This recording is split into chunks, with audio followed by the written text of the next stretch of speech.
Bhutan, the land of the peaceful dragon, lies in the eastern Himalayas as the pearl of South Asia. For surrounded by two of the world's largest and most populated countries, this kingdom, with its magnificent mountains, its dense forests, and its imposing forts, stands far removed from the problems of poverty and environmental degradation that have beset its neighbors.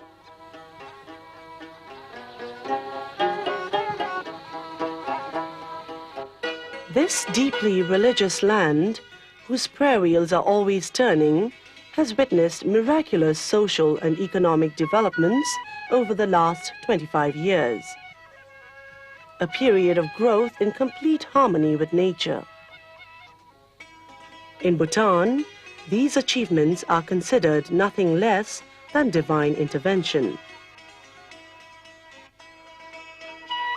For in the 17th century, Tertan Dukta Dorji, a revered holy man from the north, had a revelation of a great king to come.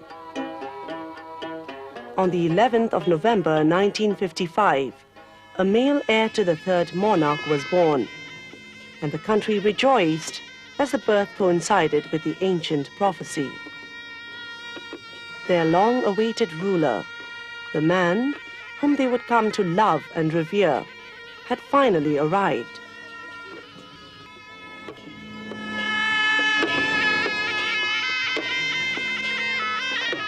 When the time came for the young Jigme Singye Wangchuk to assume the throne, the celebrations were unprecedented.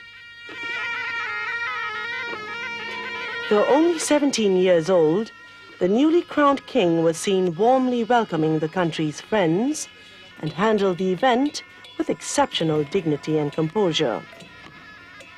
His maturity, well beyond his years, was evident to all, as he outlined a vision of the future that spoke of unimagined developments and self-reliance while keeping alive the country's rich and unique heritage.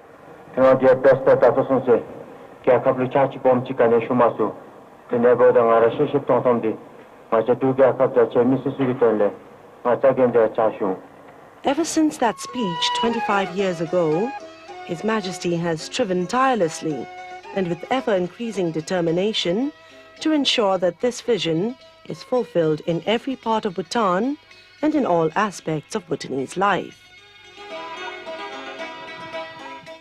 Ngachigi ngacharagi kidu chunigi tenlebero ngachigi thamthasara ngadere muchi koregi siriso hip chanigi kokop nanidi ngachi mise memanglo rabero kararo bero namasun telejim ime seshuni 다 기도 남래 부추치고세 시고 받침 직동국자 린주 대니로로 영가다른 부치 시키기 때문에 재미기 님들의 우주 사이기 대sen지수 침곤이 침기두기 대sen지수 게 볼레고 차치기 대대sen지수 미시김시 중수무제 대대sen지수 침맥인 축엔 중수무제 대대sen지수 게늘라 사유로 추리바야수 대sen지수 고개다보 가와자 또 막히와 엄마 미스바 탐처럼 가와 kitpa 안자 온다보 가와 kitpa 중간의 부분이 아 명하다린 보치랑길라 아니 민자라 다투게부디다 파므렘 치라인 시스템 삼배올라 राजा मात्र नभएर बाबु समान हुनुहुन्छ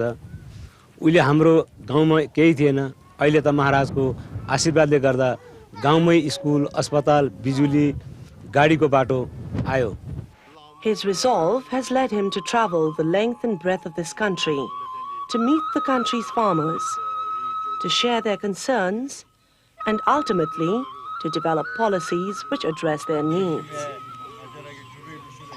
His close and direct contact with them have without a doubt marked the course of agricultural development. The importance of agriculture in his overall vision of Bhutan's future cannot be overstated.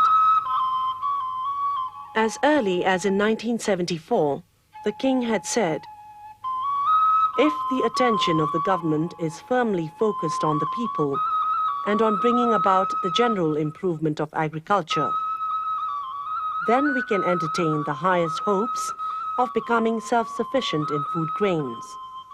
Therefore, our government is giving the highest priority to agricultural development. Today, Bhutan's markets have plenty of wholesome, nutritious food. Not only is there enough for everyone, there is also a dazzling variety of agricultural products. This is the success of the country's farmers, a success which they owe entirely to the king's far-sighted policies. Bhutan's high altitudes, steep terrain, dense forests, and harsh winters all limit the amount of land that can actually be used for farming to only 8% of the country's total area. The scope for expansion of cultivated land is limited. His Majesty's solution has been to provide new technologies to farmers which help them use their land more efficiently and increase productivity.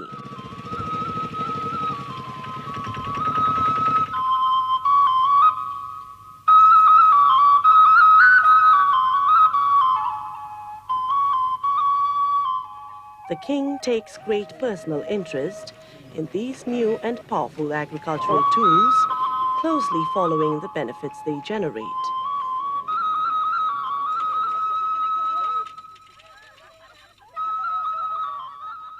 대신남기 투제되고 레나 부라라 칸셀라 나기 주카야로 뉴마스웨미 코나코나 뉴디 야기 본바라 주이스 주니라 해마디디 때미님 주디 주기 뉴마스브드 딘디기 베타로 나기로 나샤바기로 또나 투제디제 코니즈 마마푸 바베 베실레 테틸렌더 뉴에 레샤 뉴이라 야기 레샤 타마데라이라.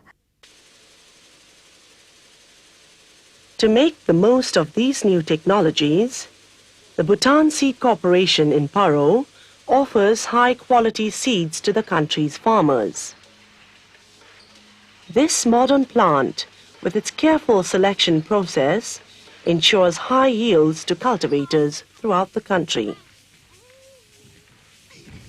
His Majesty has also shown great foresight in promoting traditional methods of cultivation when these are more appropriate and better suited to the environment. Under his leadership, the use of livestock has been greatly encouraged, not only because it provides drought power, but also because it offers manure to the farming system and milk products to households. Treating farm animals with care is therefore a matter of great importance, and the king regularly rewards and encourages those whose livestock are in excellent condition.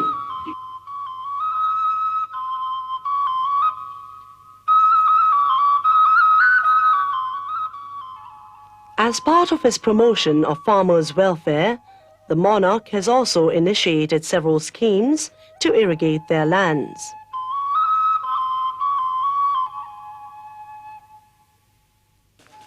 In 1992, he established the National Resources Training Institute in Lebisa. Here, students are given courses in agriculture, animal husbandry and forestry to help manage existing resources in more innovative ways. But perhaps more important than all these initiatives is his tireless service to the cause of self-reliance. For in every meeting with farmers, he encourages them to manage their own infrastructure and to remind them that the government's role is merely to help them help themselves. With advances in agriculture, the people of Bhutan no longer live under the shadow of malnutrition, and their health has further improved thanks to an extensive national program of medical care, which is exemplified in this newest hospital in Paro.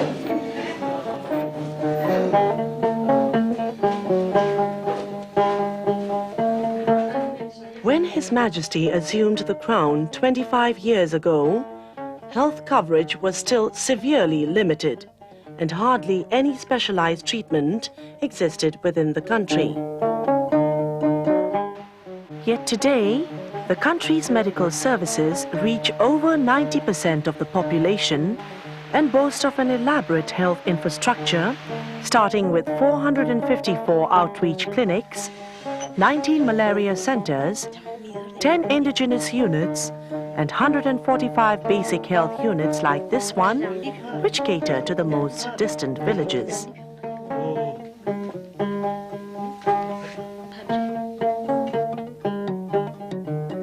Further treatment can be sought at any one of 28 district hospitals, where more comprehensive services are provided.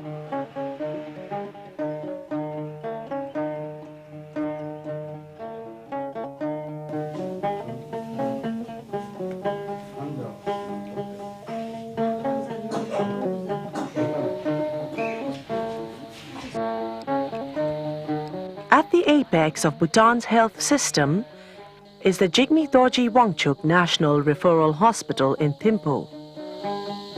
With a wide range of facilities and state-of-the-art equipment, this complex currently has 200 beds and will have 150 more before the end of the 8th five-year plan.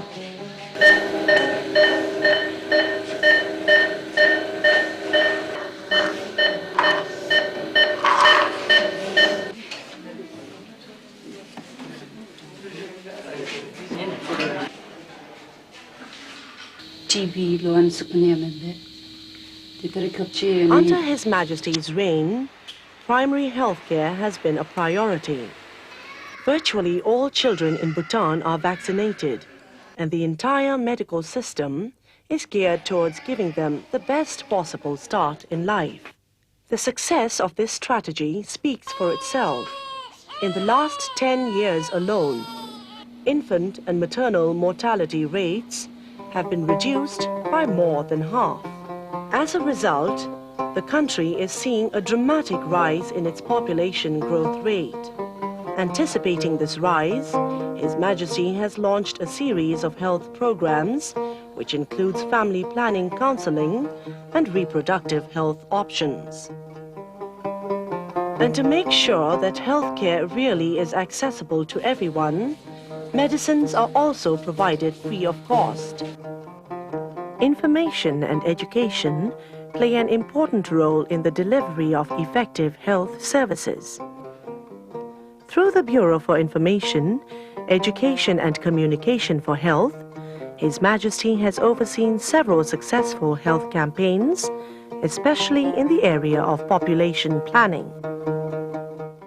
These remarkable developments reflect his people-oriented approach and his firm resolve that resources be channeled into this sector.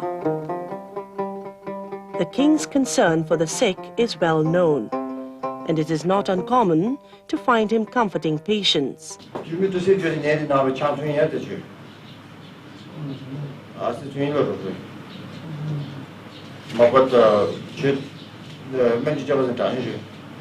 In fact, under his reign, patients who cannot be treated within the country are sent abroad to India, Thailand, and beyond, accompanied by at least one escort for more specialized treatment. And in every case, this operation is financed entirely by the government.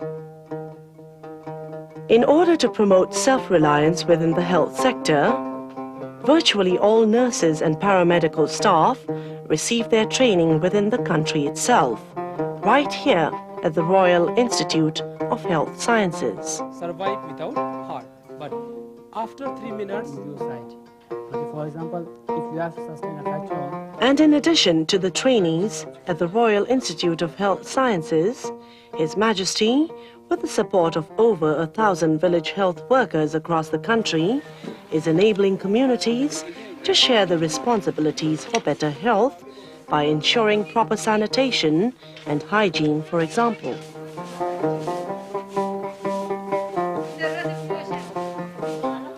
Bhutan is one of the rare countries in the world which has continued to promote its traditional system of medicine, even while it incorporates the latest advances in medical technology.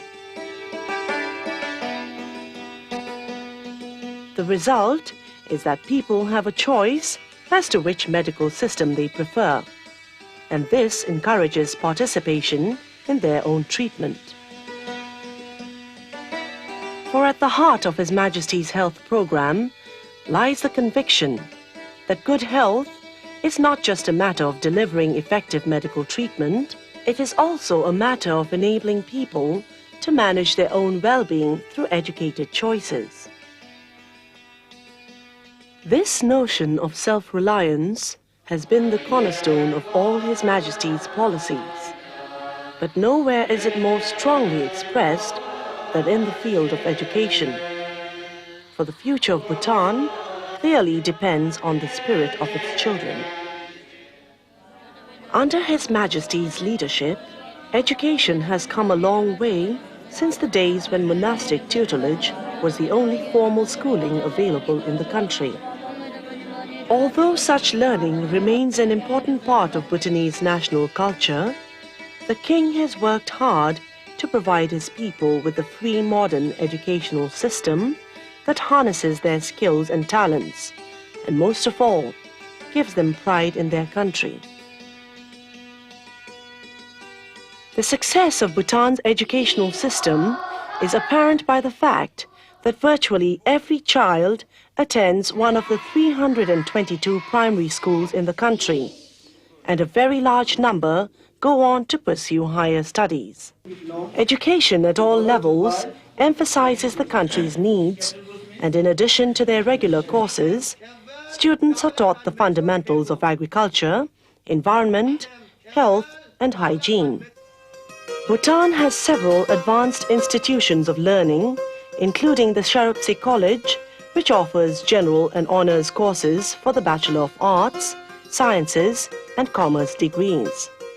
The Royal Technical Institute in Pinseling gives its students a thorough grounding of the basic skills in electrical, mechanical, and other engineering fields, thereby ensuring that their education is put at the service of the nation.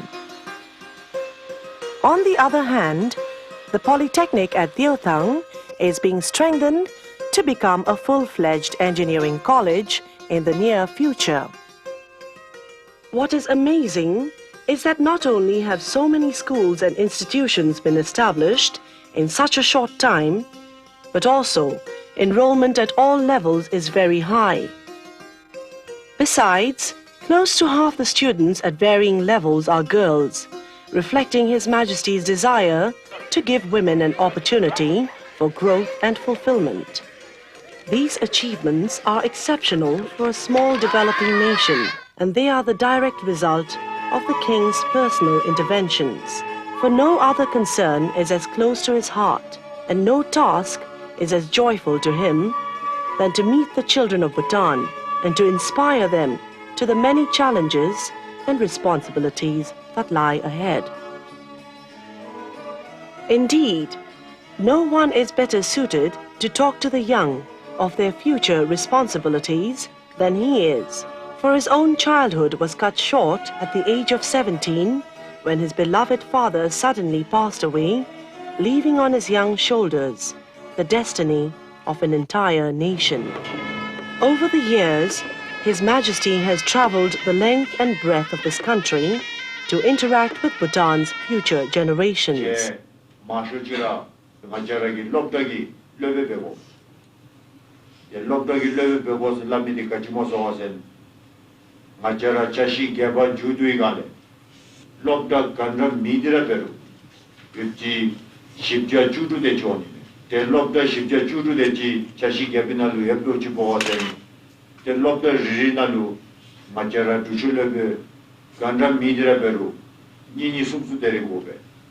In this, he has shown that he is not only an able leader, but also a careful listener who pays close attention to the needs of the young.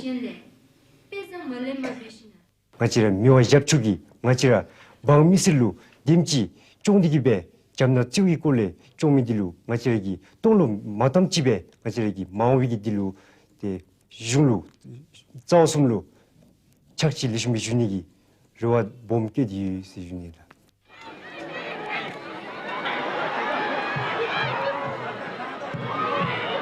An important element of Bhutan's education is sports. His Majesty himself was a keen football player as a child. and he believes that games are not only essential for proper physical development, but that they also promote teamwork and teach cooperation.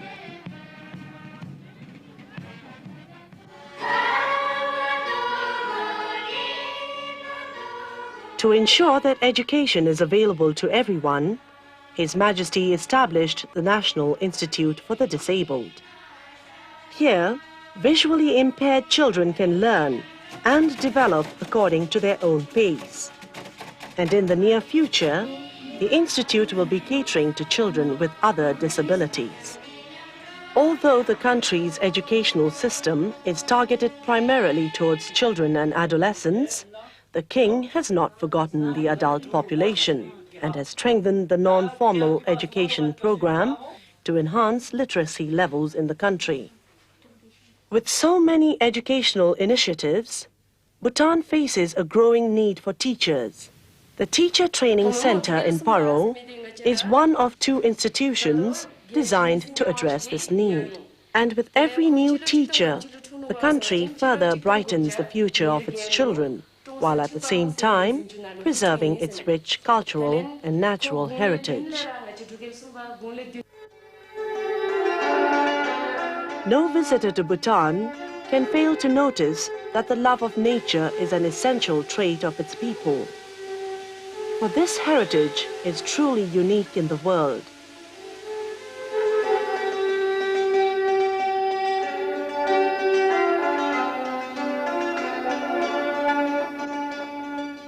The country has over 160 mammal species, close to 800 species of birds, and over 5,000 species of plants have been recorded here.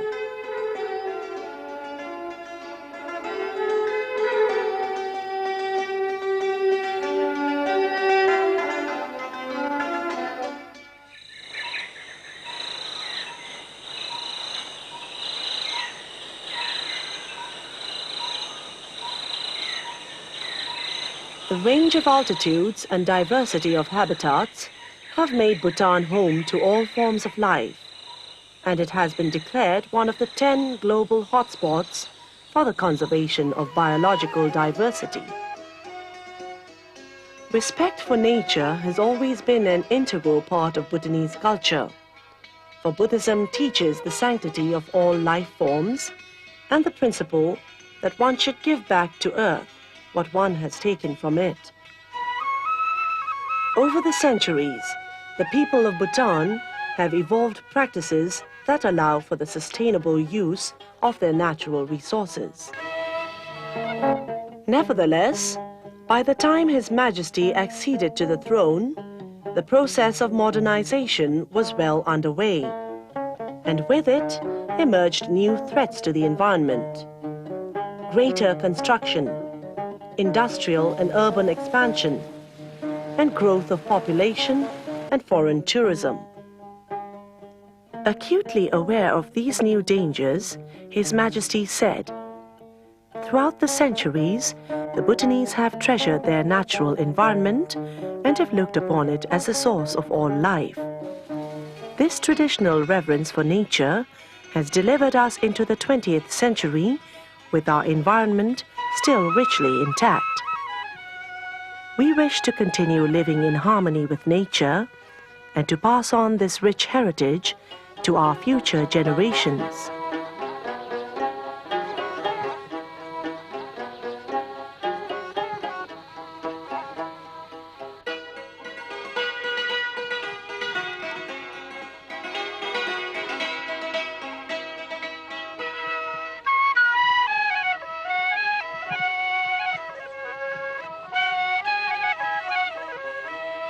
To address these concerns, he established in 1989 the National Environmental Commission. This body works closely with the ministries and various administrations to bring about sustainable development through environmental planning and management.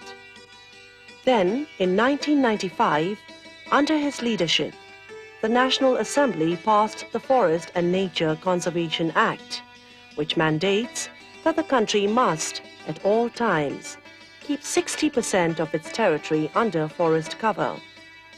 And in the same year, the Mining Act, which requires environmental impact assessments to be conducted for all mining projects, was also promulgated.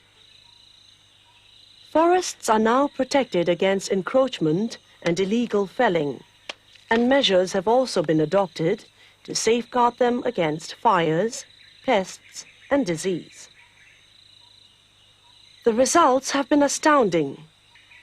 Bhutan now has over 26% of its land under protected area management and over 72% of the country under forest cover. While many parts of the world have suffered from alarming rates of deforestation, the forest cover in Bhutan has actually increased over the last decade. The King's efforts have proved to be a worthy example for the rest of the world. And within the country, the anniversary of his coronation is celebrated as Social Forestry Day. The genius of His Majesty's vision is seen by the fact that industrial growth has actually accompanied the protection of the environment.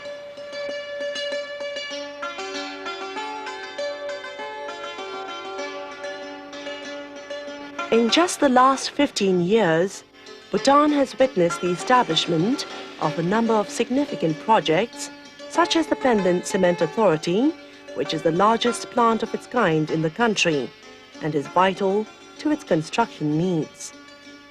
Another important mineral-based industry is the Bhutan Ferroalloys Limited. Located in Pinsaling, right by the border with India, this massive factory treats metals, which are then used for various developmental schemes.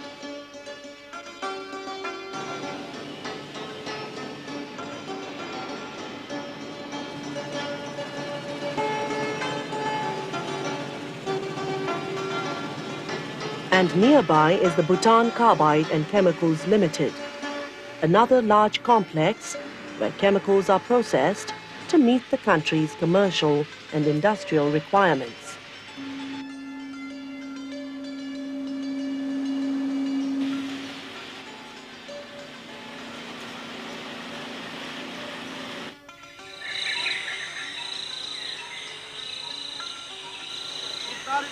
Logging has also been authorized on a limited basis, and the creation of the Woodcraft Center in Thimphu only confirms Bhutan's love of wooden objects. Bhutan's famed woodwork is rivaled perhaps only by its vibrant cottage industry. The country's intricate handicrafts are a delight to visitors and have helped provide income to many families.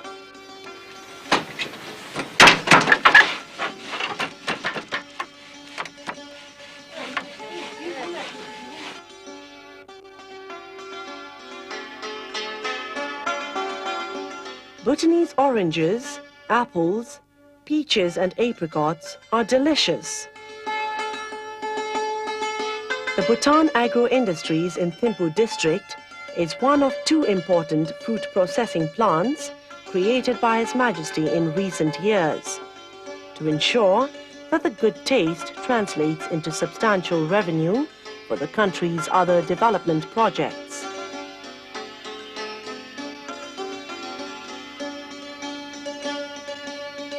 Over the last decade, privatization has been a key element of the King's industrial policy, and this has led to the healthy development of the country's private sector. The Bhutan Chamber of Commerce and Industries was created for precisely this reason, and over the years, it has helped private concerns participate in various public schemes. To help the private sector grow, His Majesty initiated the Entrepreneurship Promotion Center, where businesses are taught to be more competitive and where monopolies are kept in check. And in keeping with his environmental policy, the King has grouped together various industries into industrial estates, such as this one in Pinsaling, so that pollution and ecological damage are minimized. For it has always been His Majesty's belief that small but efficient businesses like this salt iodization factory are of a greater value than large-scale industrial projects that may threaten the environment and disrupt the lives of local community. Machigi miwanga muchigi tatel yama mebe sakhalapa gari lam mesalo gari lam ten te tikon mesalo tikon no te ta peba chen tarina ngachi pasakhalu ngachana tikon bom ni yeble tende digi tikon dinalu ngachami tontra lechetina labe ni mini miwanga muchi karchonde.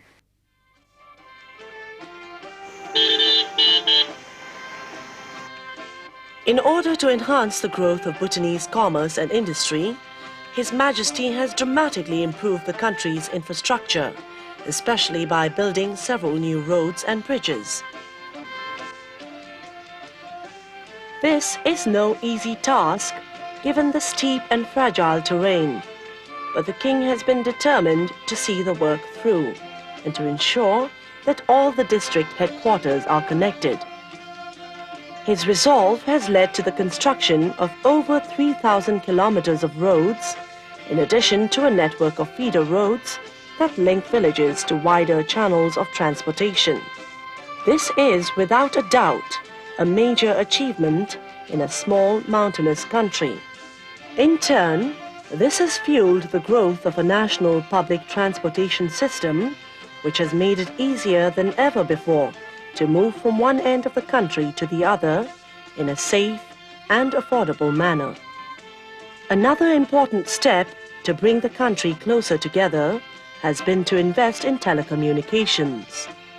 The Telecommunications Office in Thimphu is the most obvious example of the modernization that this sector is undergoing. When we go to Delhi, speak on.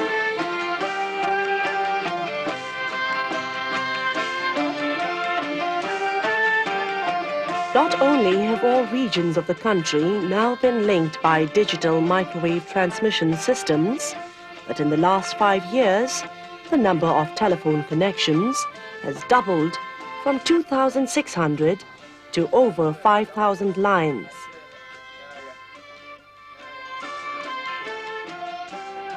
The Bhutan Broadcasting Corporation is yet another of the King's measures to draw the country into the information age. And he also made the country's national newspaper, the Kynsel, fully autonomous, thus enabling it to keep its citizens better informed of local, regional, as well as international events. But perhaps His Majesty's most significant advance has been to establish Druk Air, Bhutan's national airline carrier.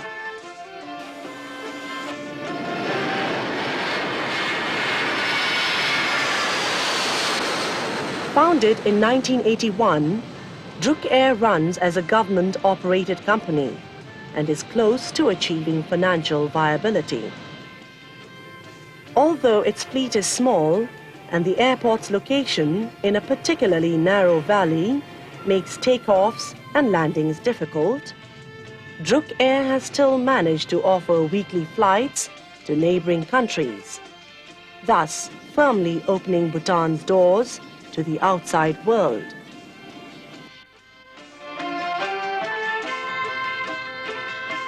The success of all these initiatives depends upon the regular supply of energy. Traditionally, the people of Bhutan have used wood and kerosene as fuel.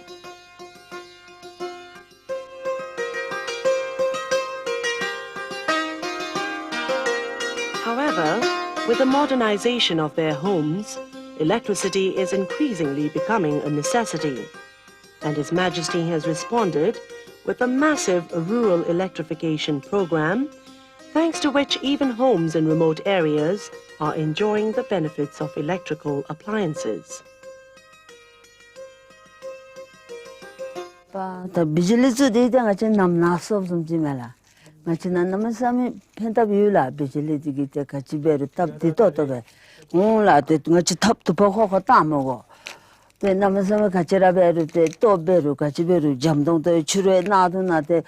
Most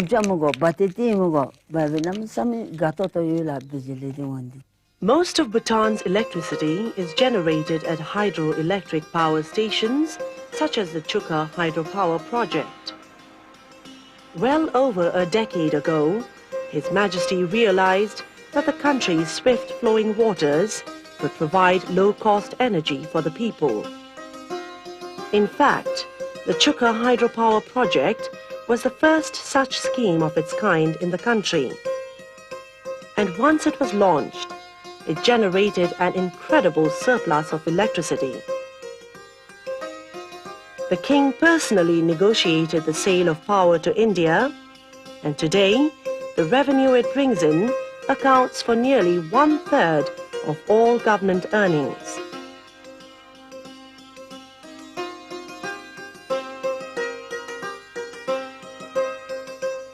And by the turn of the century, the Kurichu and Tala hydropower projects, with a combined capacity of 1,080 megawatts, will be in operation. Besides the big hydro projects, a number of micro-hydels, such as this Getsa hydel in Bumthang, have also been commissioned. These are better placed to distribute electricity to the local communities and form part of an extensive plan for rural electrification. A major benefit of hydro projects is that they can control the overall flow of water and make more of it available during the dry season. While developments in energy, industry and communication have improved beyond imagination the lives of ordinary people in Bhutan, their inspiration and their values remain firmly embedded in their Buddhist past.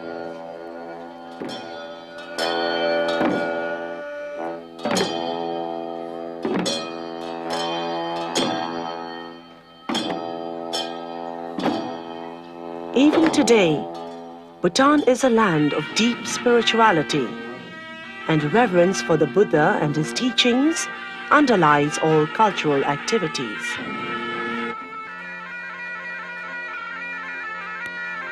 The arts, for example, give expression to religious themes and motifs. Paintings, be they on statues, on walls, or on banners known as thankas, usually personify holy figures, and painting them is considered an act of piety. Bhutan's varied musical forms are also dominated by a religious undercurrent.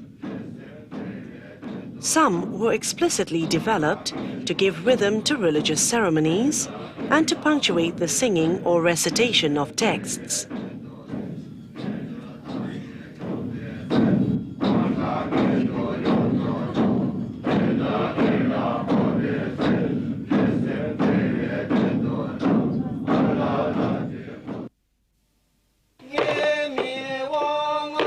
Even folk music, which often allows for greater improvisation, has a religious base.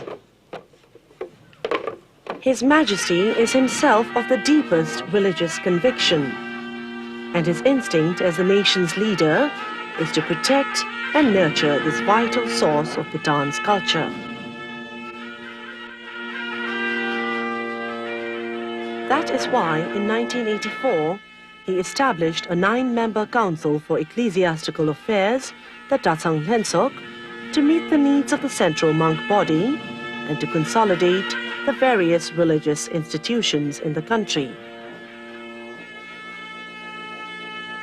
His Majesty has also spearheaded a plan to renovate the nation's dzongs and religious buildings.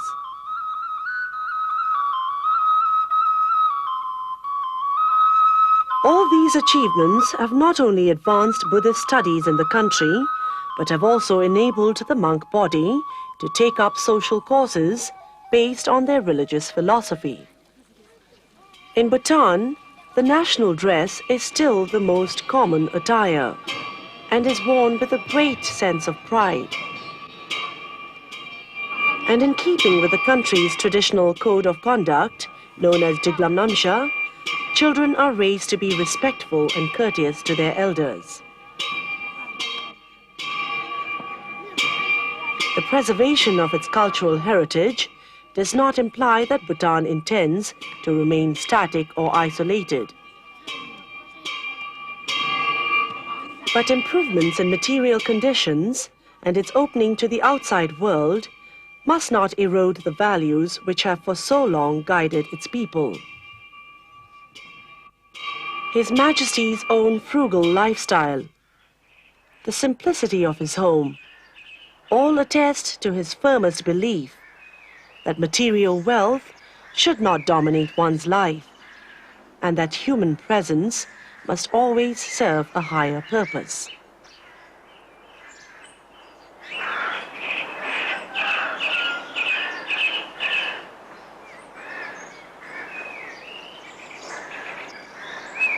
Even his office, where dignitaries from around the world are welcomed, typifies his modest and down-to-earth nature.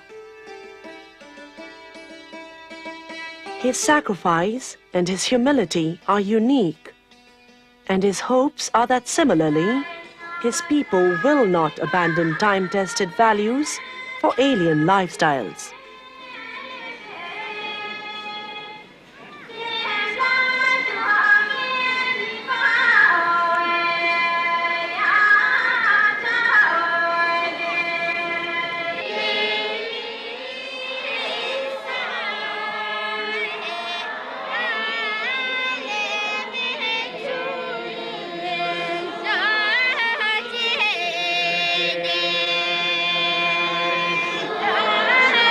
It was for this reason that in 1985, he created the Special Commission for Cultural Affairs, a body which promotes and preserves Bhutan's distinct traditions and values as expressed in the customs, manners, language, dress, arts and crafts of its people.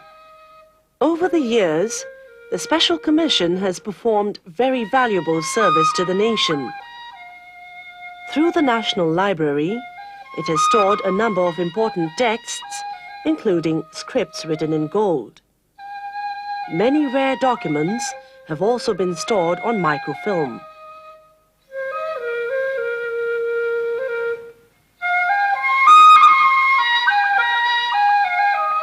Through the School of Arts and Crafts, it has given assistance and opportunities to artisans to develop and display their skills. These crafts are important because they represent life as it was and still is in traditional Bhutanese households.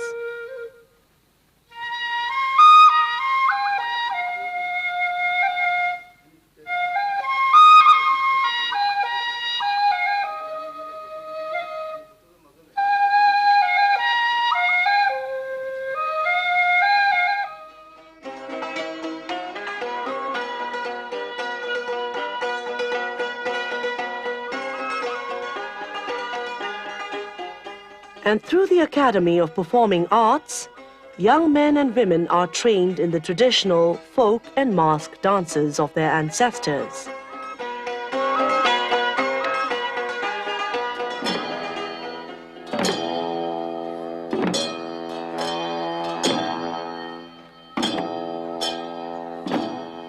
They then perform at special ceremonies and religious festivals such as this one, not only to entertain visitors, but also to renew pride and a sense of belonging among local people.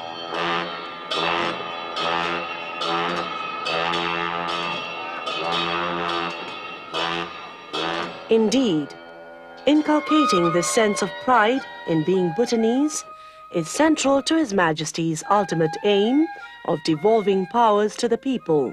For a people with pride in what they have inherited from the past can look to the future with confidence and will be able to shoulder the responsibilities for their own welfare. With China beyond the mountains and India in the plains below, Bhutan has always endeavored to place its sovereignty above everything else. Over the last 25 years, all the projects and programs which have been implemented by His Majesty have therefore aimed not only at improving the living standards of the people, but also of securing sustainability and self-sufficiency. But in the modern world, self-sufficiency is meaningless if the people expect their government and ultimately one individual, their king, to be fully responsible for their welfare. Indeed, His Majesty had expressed this concern in his coronation speech itself. As far as you, my people, are concerned, you should not adopt the attitude that whatever is required to be done for your welfare will be done entirely by the government. On the contrary, a little effort on the part of the people will be much more effective than a great deal of effort on the part of the government. As soon as he assumed the throne, the king charted out a plan to decentralize authority and to increase people's participation in their own governance. His objectives were guided not by lofty ideals, but by some very pragmatic considerations.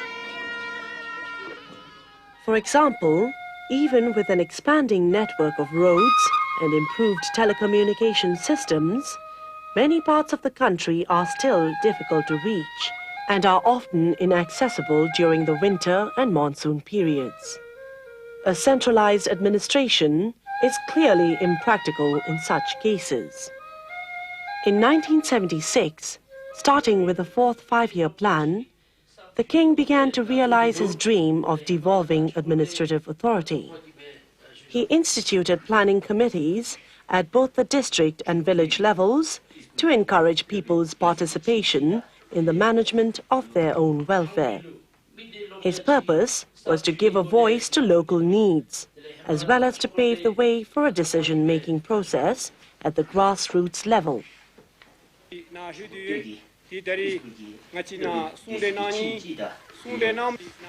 As these programs began to meet with success, His Majesty stunned the country with his most ambitious and far-reaching proposal yet. For on Monday, the 29th of June, 1998, a historic edict proposing far-reaching changes and devolution of full executive powers from the throne to the elected cabinet was read out to the members of the National Assembly during its 76th session.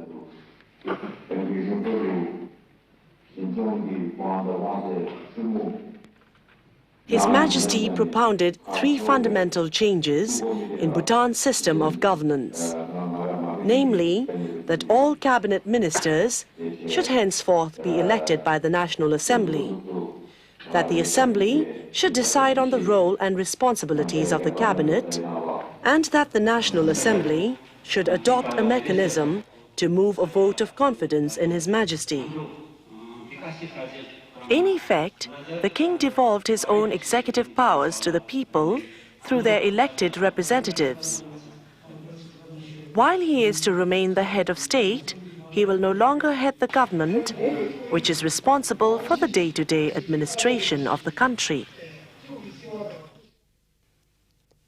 This is truly a unique act in the history of humankind, for never before has a hereditary ruler ever taken the initiative of conceding his own political authority to others.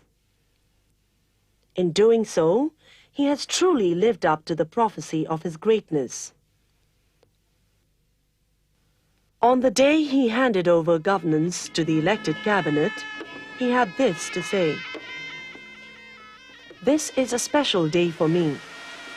I truly believe that the new policies and changes will benefit the nation and the people. I am happy because I know that what I have done is in the best interest of my country and my people. I have no doubt that you will serve the nation to the best of your abilities." rangi samchalego subachin tepchere nam to mi sisibe te nam hem thapchedo zumbe te noksa jaleja chedige tara masube te ngachi noksam debe ta de ngoila ta toge banara ngachi du jijinge ge te ngachi miselun isir nyamchu sulu 남이삼이 기도 자세살레나데 bomzi 추메서 추 람메서 람데 미실로 동슈날파 동셉날파 좀 독도베 기도 레히 독도베 나미디 데 코라이 다코네 데치바나 와차디 둠레치 롤로 배웠진 따마 데 레셔 명원님에세 다 나치기 베로 중담미시기 바나 되면 같이인데 데 록디 잡리무치루 데 록소답데라 레셔 미시고 세 공경알로 데벨랍데라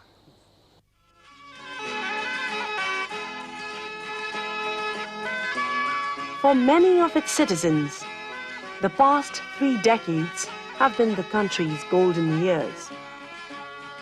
For in keeping with His Majesty's belief that gross national happiness is more important than gross national product, Bhutan has progressed well beyond expectations. Now, as the reins of their destiny are handed over to them, they must remember that this is part of a royal vision that was presented to them over 25 years ago, and it is a vision that looks far into the future. The King has placed his entire faith in his people. It is now for the people to live up to it, with hope and with confidence.